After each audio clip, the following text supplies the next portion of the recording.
atalara, analara ömür versin. Dünyasını dəyişənlər Allah rəhmət eləsin.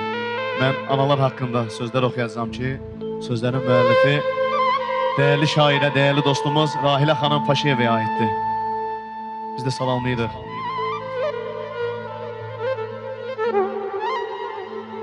Görəndə saçında ağ dəlləri,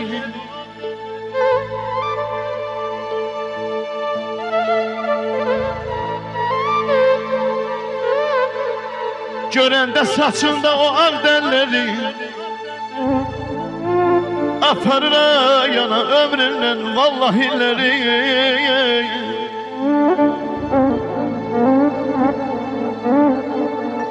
Qaytara bilsəydim ötən günləri,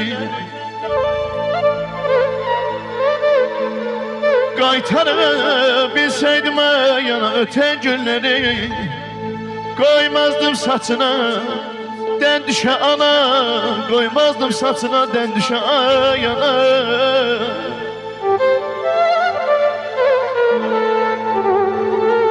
Sağla şəmsdir.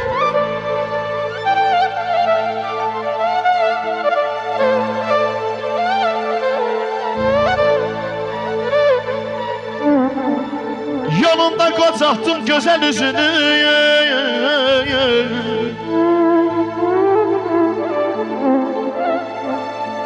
titrətdin əlini, büktün belini. Görəndə zəhmətkeş anacan o əllərini, xəyalın yol açır keçmişə ana. Ay balam, ay balam.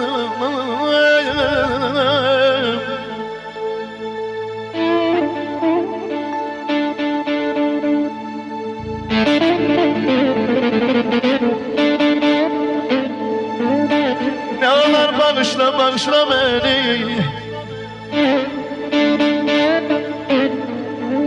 Yəqin çox incitdim bilmədən səni. Allah tez öldürəydi ne olar beni. Allah tez öldürəydi ne olardı beni. Görməyəydim səni, gedişini ağla, mən aşıqam anam ağlaya.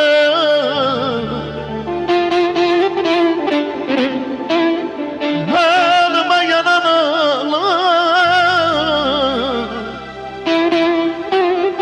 yad oğlu yad qızı yananlar ağla.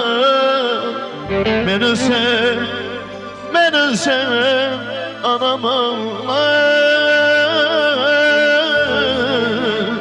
Anam ağlar. Teşekkür ederim.